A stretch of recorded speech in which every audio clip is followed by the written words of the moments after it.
Auzubillahi minasyaitonirrajim. Bismillahirrahmanirrahim. Assalamualaikum warahmatullahi taala wabarakatuh. Saudara-saudara yang saya kasihi, dah lama kita tak berjumpa. Pada hari ini saya berpeluang bertemu dengan saudara-saudara semua, di mana anak buah saya datang pada hari ini. Dia meminta kepahaman daripada saya bagaimana hendak salat itu khusyuk. Jadi saya mulakan perbualan dia. Kami soal jawab. Sila. Buat sebentar. Saya sebelum ni bila solat tu, bila orang suruh solat, saya solat, saya buat apa semua. Tapi bila time solat tu kita rasa macam kosong, macam tak ada apa-apa. Maknanya bila dah fikiran kita rasa kosong, mata ni pula jadi melilau tengok benda-benda lain. Ya. Maknanya bila kat situ dah jadi macam kita tanya pula, pergi cari pada ustaz lah kan. Sebab orang kata kalau bab agama ni kita cari ustaz. Ya. Kita tanyalah dekat beberapa orang ustaz tentang solat ni kan. Ya. Bila kita tanya dekat ustaz tu je bagi jawapannya yang tak apa, buat je. Ya. Macam mana pun okey, buat je. Kita paksa juga diri kita buat. Tapi memang kita buat. Tapi bila kita buat tu kita rasa kosong. Dia macam tak ada rasa apa. Maknanya untuk apa kita solat ni kan? Iyalah. Lepas tu bila saya ada baca macam terjemahan ayat Quran yang mana juga katakan, celakalah bagi mereka yang solatnya tidak khusyuk. Ya. Dekat situ kita dah rasa macam tersentak sikit kan. Ya. Celakalah bagi mereka yang solat tidak khusyuk. Ya. Itu dah satu. Lepas tu, dan aku ciptakan neraka will untuk mereka yang solatnya tidak khusyuk. Ya. Maknanya kalau kita solat berdosa. Kalau kita tak solat pun lagi berdosa. Itu jadi macam nak buat tak nak buat ni. Satu kacau bilau lah dalam fikiran kita ya. Satu kacau bilau. Okey. Dia di sini ya. Pakcik nak bawa dua persoalan. Satu firman, satu hadis. Dia kata kalau mengikut firman, dia kata Bismillahirrahmanirrahim. Fawailul lil musallin allazina lahum an salatihim sahun.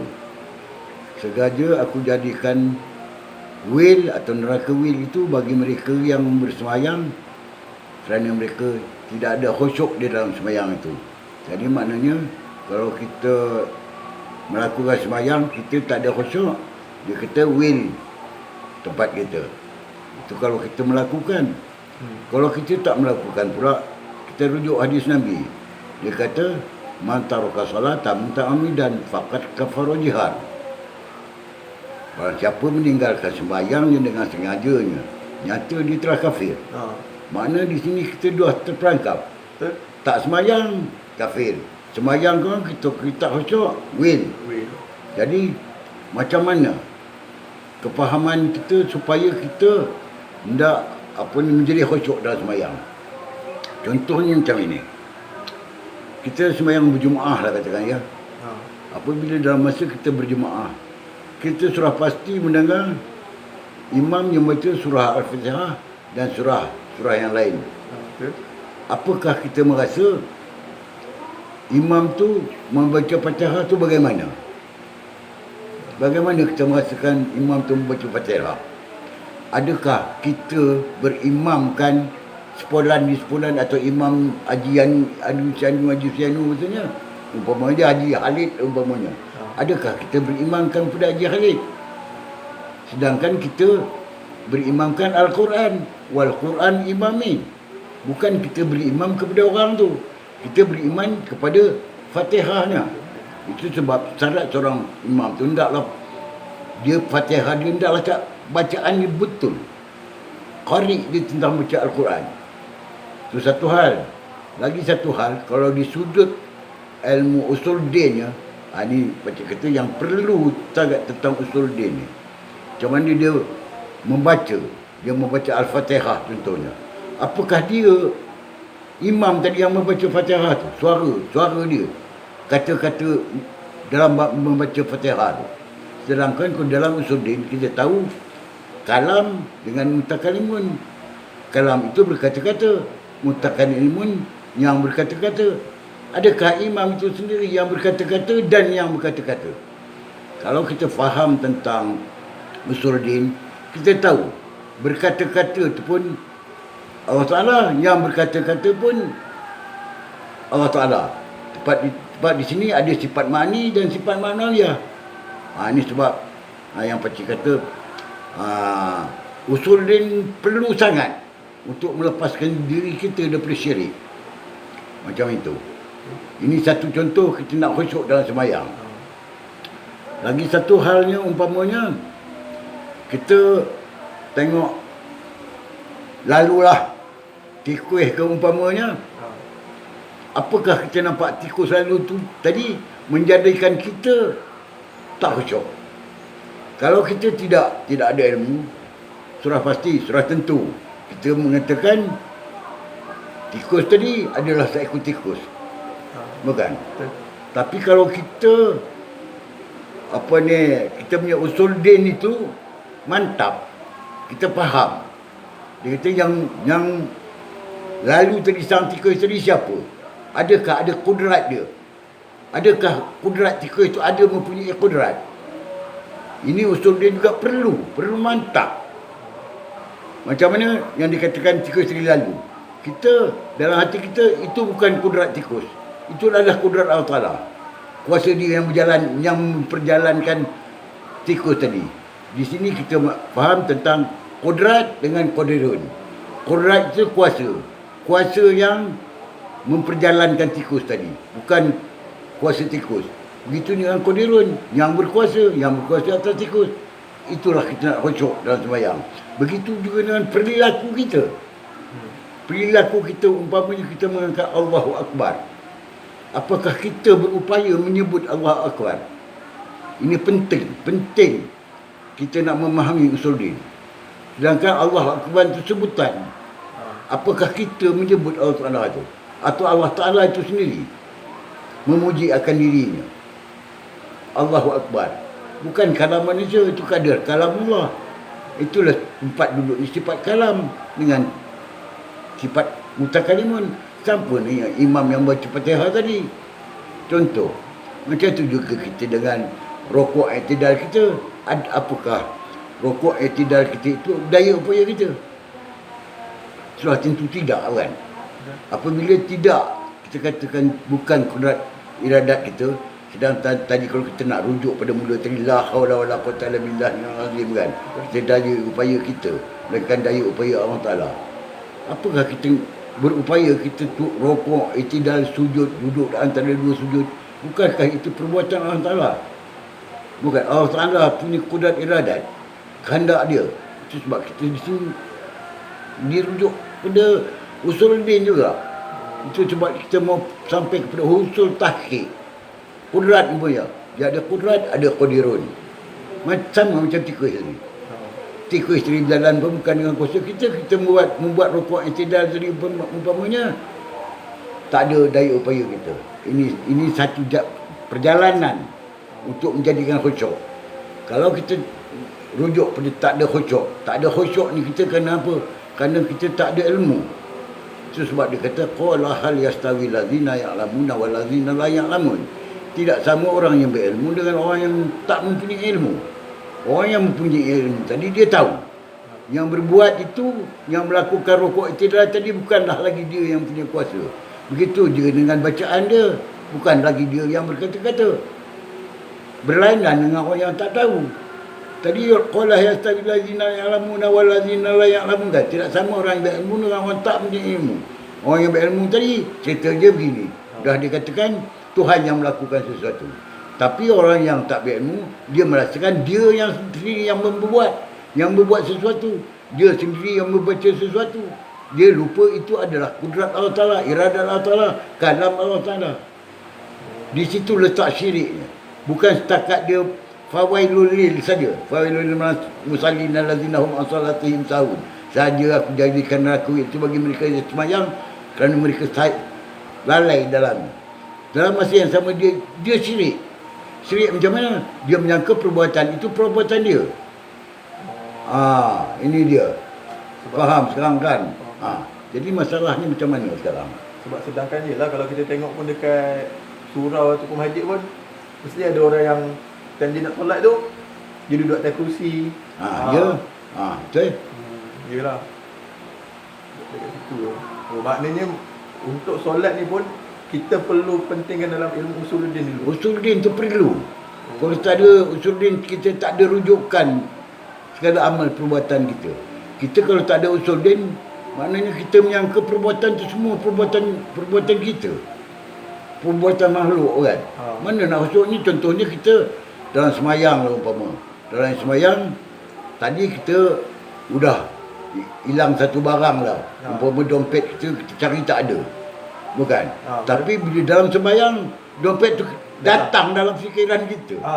Datang dalam fikiran tu, dalam masa solat tadi sebab kita sembahyang, dalam masa kita sembahyang itulah nampak di mana letak dompet kita yang hilang tadi.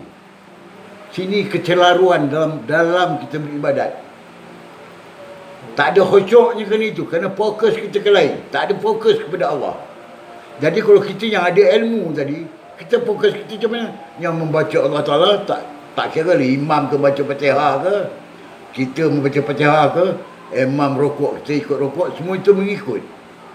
Bukan kita berimamkan Haji Daud kita. Bukan kita berimamkan dia, kita berimamkan surah Al-Quran, kalamullah tu.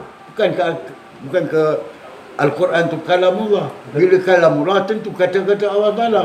Bila kata Allah Ta'ala, yang baca Fatihah tu firman kata-kata Allah Ta'ala, bukan kalamullah. Mana nyata itu sendiri, kalam itu kalam Allah, bukan kalam manusia. Di mana lagi yang nak kelirunya, nak mencari khusyuk je dalam sembahyang.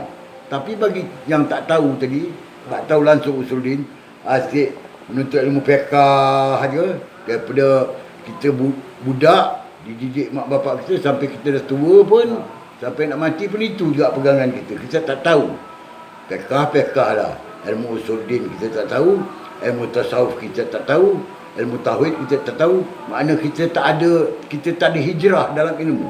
Hijrah jasad juga. Bukankah hijrah itu sudah dianjurkan oleh Nabi? Nabi suruh berhijrah. Bukan setakat hijrah tentang ilmu, tentang jasad aja.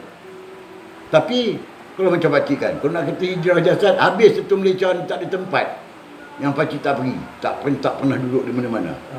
Tapi itulah hijrah jasad. Tapi apakah ilmu kita tak pernah berhijrah? Kalau PK tu PK hanya sepanjang masa. Kita tak pernah mengaji tasawuf. Macam mana ilmu tasawuf tu berfungsi. Begitu jana ilmu dia kata usuluddin. Usuluddin tu amat penting supaya tak sangkut kita pada syirik. Kalau kita tak tahu tentang ilmu usuluddin, kita tak dapat lari daripada syirik. Sedangkan dalam firman Allah Ta'ala dia mengatakan, Bismillahirrahmanirrahim, Inna Allah la yaghfiru an yushraka bih wa yaghfiru ma duna zalika liman yasha. Faman yusyrik billah faqad dhalla dhalalan ba'ida. Allah Ta'ala tidak akan mengampunkan dosa syirik. Dia la yaghfiru an yushraka bih. Tapi dia mengampunkan dosa kamu. Walaupun dosa kamu itu mempenuhi ruang langit dan bumi, pasti akan ku ampun. Dosa syirik tidak. Barang siapa ni kata faman yusyrik billah faqad dhalla dhalalan ba'ida. Barang siapa menyekutukan Allah, dia adalah sesat yang amat sangat. Itu satu firman. Lagi satu firman dia kata, Inna Allah la yaghfiru an yushraka bih wa yaghfiru ma duna zalika liman yasha. Faman yusyrik billah faqad iftara isman azima. Tadi dia kata apa? Faqad dhalla dhalalan ba'ida hujungnya. Yang ni faqad iftara isman azima. Macam mana? Dia kata faqad dhalla dhalalan ba'ida. Sesungguhnya kamu sesat di dalam sesat kamu sejauh-jauhnya. Ini kata faqad iftara isman azima. Sesungguhnya kamu itu melakukan dosa yang amat besar yang takkan diampuni. Faman yusyrik billah. Itu satu. Dah dua, ada dua firman kan. Lagi satu hadis yang mengatakan apa? Siapa dia? Inna Allah la yaghfiru an yushraka bih wa yaghfiru ma duna zalika liman yasha. Tapi hujungnya faman yusyrik billah juga. Sama, faman yusyrik billah. Dia kata apa? Faman yusyrik billah faqad haramallahu wal jannah illa wahun nar. Bahawa siapa menyekutukan Allah Ta'ala, dia kata akan dicampakkan di tengah lautan neraka. Ini dia penyakit syirik ni. Tapi kita tidak menyedari syirik itu macam mana fungsi syirik itu berlaku dalam diri kita. Apakah kita menyembah berhala itu syirik? Menyembah berhala itu bukan syirik, itu kafir. Kafir. Berhala, orang kafir itu menyembah berhala. Kita tak menyembah berhala. Bukan kita kafir, kita syirik, menyekutukan Allah Ta'ala. Kita merasakan perbuatan itu perbuatan kita. Sedangkan kita tahu ke dalam ilmu usulin, kita tahu itu adalah perbuatan Allah Ta'ala semata-mata. Kalam Allah Ta'ala semata-mata. Di sini letaknya. Kalau kita sudah tahu apa ni fungsi sifat Allah Ta'ala, sifat usulin tu macam mana, sifat-sifat Allah Ta'ala tu macam mana, kita sudah pasti dapat mengawal.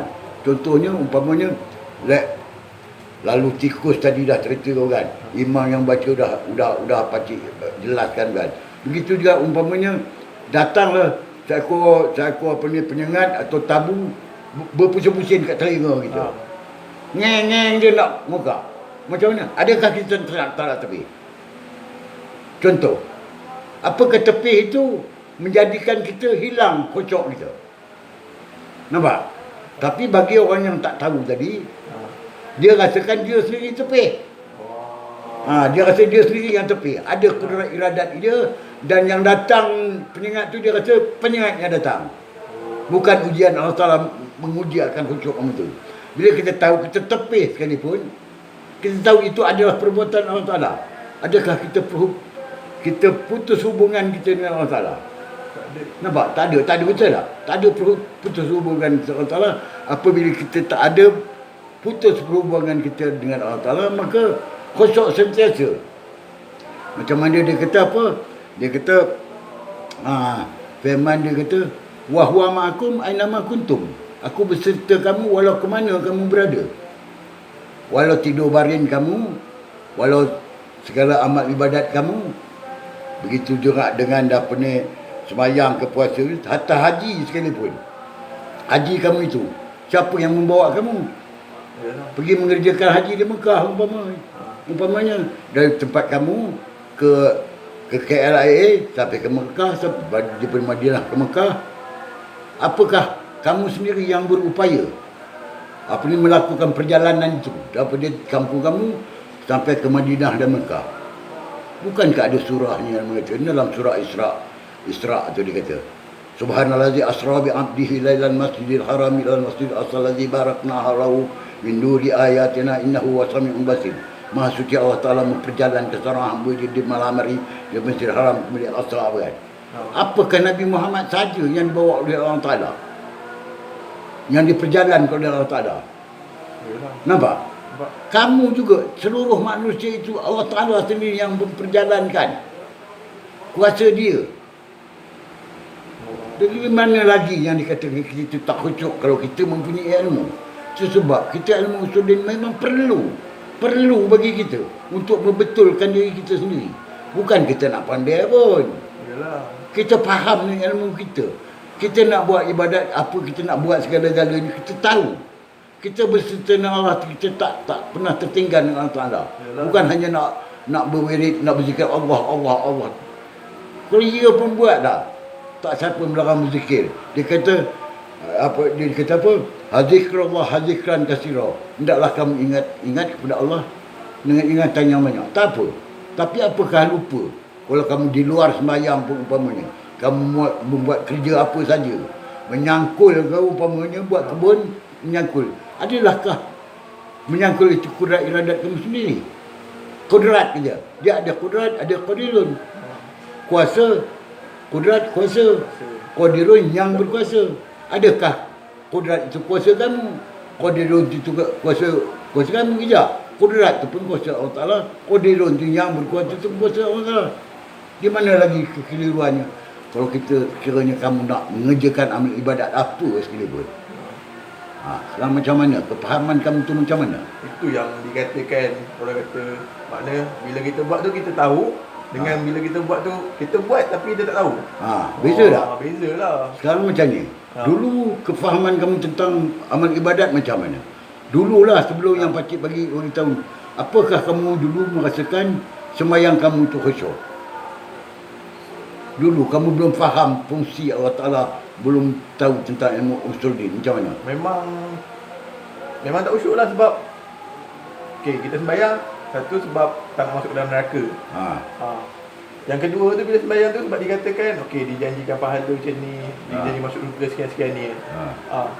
Tapi bila kita buat rasa kosong, itu yang kita cakap.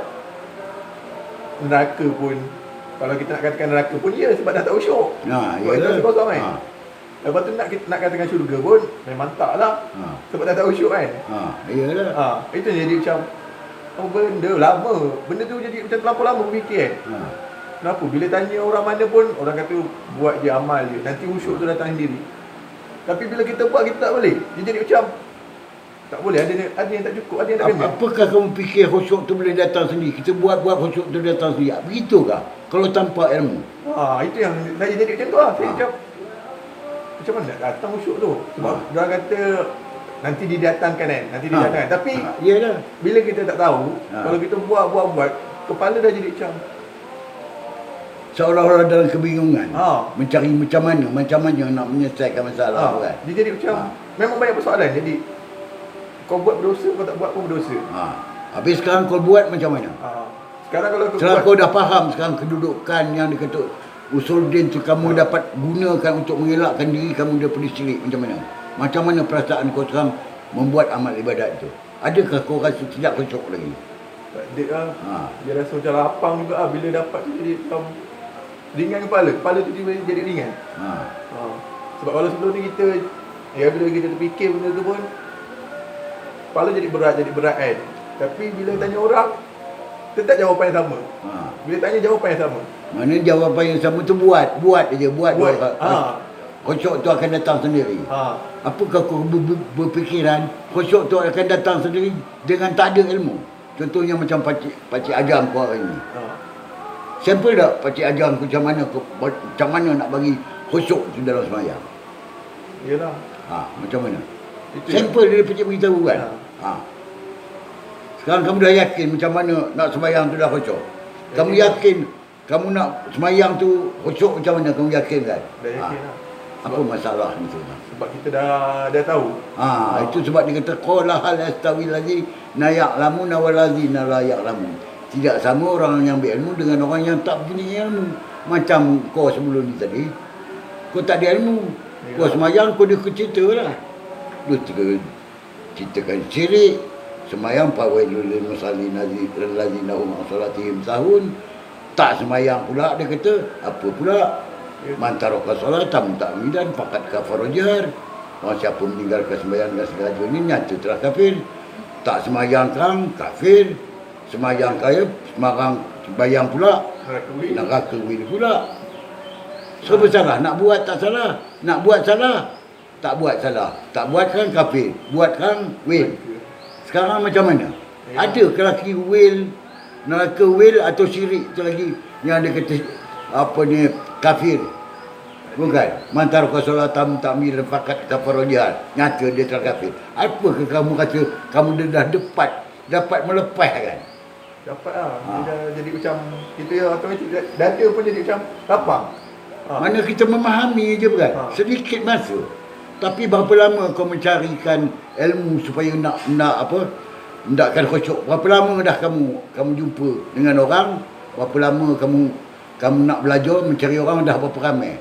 Nak mencarikan khusyuk saja. Berbanding pakcik dengan memberi kamu kepahaman dengan sedikit ilmu usul din, sudah kamu dapat faham macam mana? Cuba kamu cerita macam mana pengalaman kamu mencari bagaimana hendak khusyuk dalam sembahyang.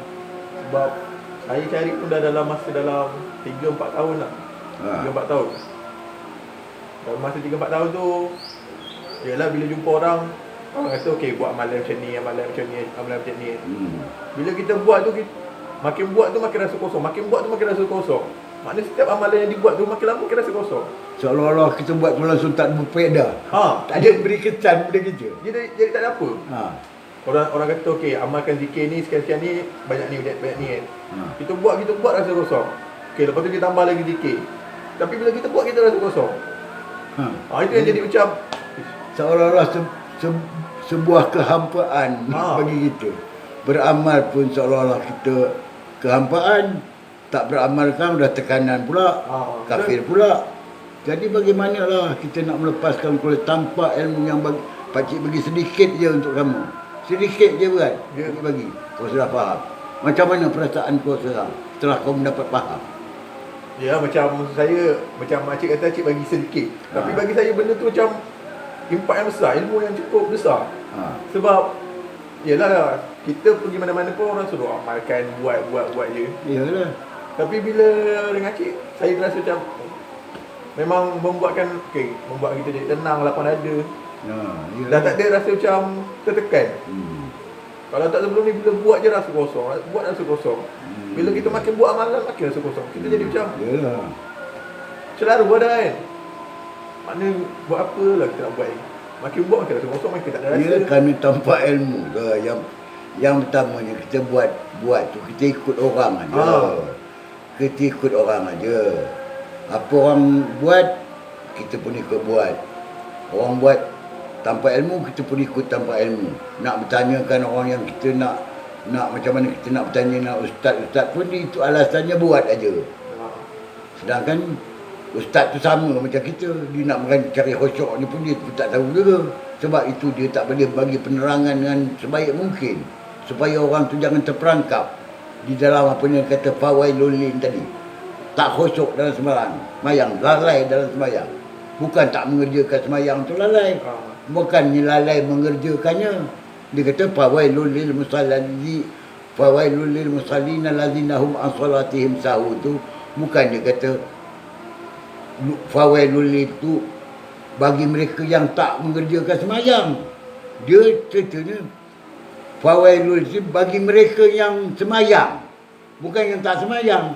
Mereka lalai di dalamnya, lalai di dalam mengerjakan ibadat sembahyang tu, mereka lalai di dalam sembahyangnya.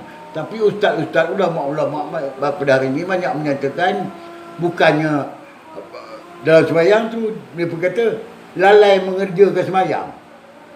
Nampak? Sini satu penyelewengan besar, kepahaman.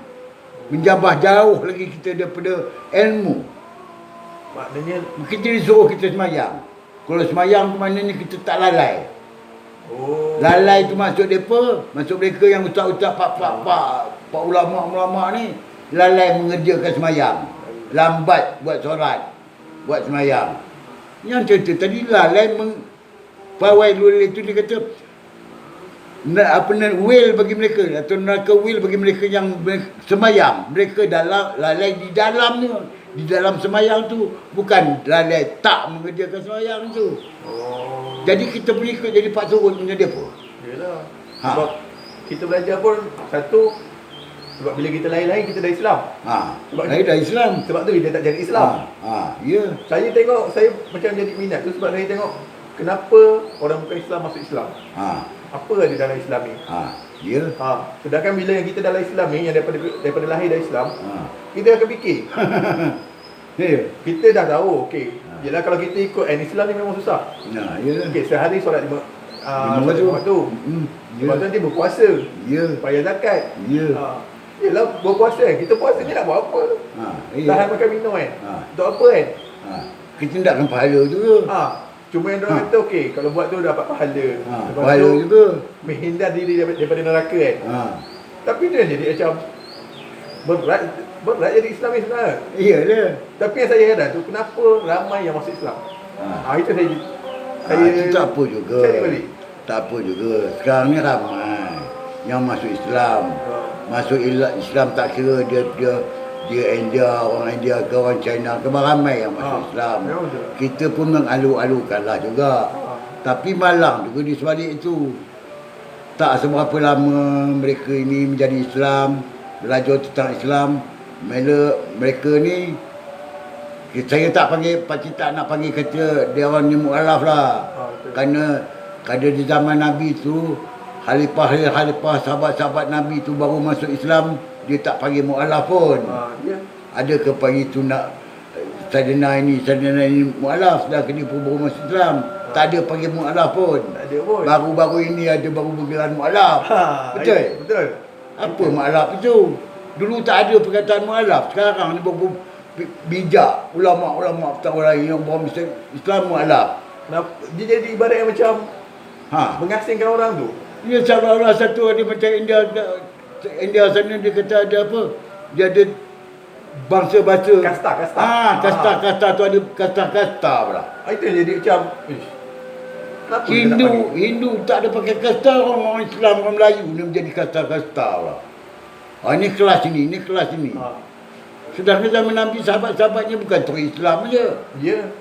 Dia banyak masuk Islam macam Umar umpamanya. Dia belum Islam. Sebelum Islam dia Ghanem macam mana semua orang tahu kan? Ya, tahu. Tapi bila dia masuk bersyahadah depan Rasul, dia Islam Islam. Ada ke dia panggil dia ni mu'alaf? Tak ada. Kita yang pandai bagi standard yang orang ni mu'alaf ke tak mu'alaf ke. Ibaratnya tu dia macam kita meletakkan dia punya taraf. Kita pandai menetapkan taraf. Kalau sedangkan cerita sahabat tu, Nabi ke, sahabat ke, para sahabat itu banyak beribu. Ya. Kalau mengerjakan haji, tak ada ke dia orang mengerjakan haji? Mengerjakan juga. Ada ke namanya Haji Sayyidina Abu Bakar As-Siddiq, Haji Sayyidina Ali Karamallahu wajah. Tak ada. Tak ada seorang pun bergelar haji. Muhammad pun begitu tu berapa kali dia mengerjakan haji. Ada ke dia Haji Muhammad Rasulullah SAW? Tak ada. Kita yang pandai nak letakkan taraf kita haji. Menunjukkan apa? Menunjukkan kita sudah mengerjakan haji. Nak panggil kita ni Pak Haji. Kalau tak panggil Pak Haji kan muka kita muka kecut, masam. Kau bagi salam pun mungkin tak menyaut salam. Kena tak panggil Assalamualaikum Tuan Haji. Aku sebut Assalamualaikum Tuan Haji, Waalaikumsalam dah. Wassalamualaikum macam tak saut ni salam kita. Pasal tak ada sebut haji tadi. Ini dia. Maknanya haji tu pun penting. Itu dia. Contoh, itu lagi satu tentang cerita mu'alaf tadi. Pakcik pun alu-alu kalau orang yang bukan Islam dia masuk Islam. Pakcik tak nak kata dia tu mu'alaf.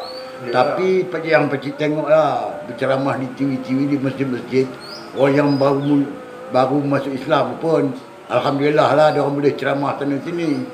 Tapi yang mereka ceramah tu apa dia? Ilmu fiqh nama dia baca. Buat ini dapat pahala, buat ini dapat pahala, ini buat ini sunat begini. Buat ini dosa, buat ini haram. Itu pakcik daripada kecil dah belajar dah. Umur 10 tahun sampai 15 tahun dah ajar dah. Apakah pakcik dah sampai tua macam ini? Nak belajar itu juga ke lagi? Sampai nak mati pun itu fiqh tu aja. Mana kita tak ada hijrah dalam ilmu kita. Nabi sudah anjurkan kita berhijrah. Bukan hijrah jasad aja. Hijrah ilmu itulah yang paling penting. Umpamanya kita dah belajar daripada kecil ilmu fiqh, mengerjakan solat macam mana sembahyang begitu gini, apa ni tentang puasa, apa membatalkan puasa,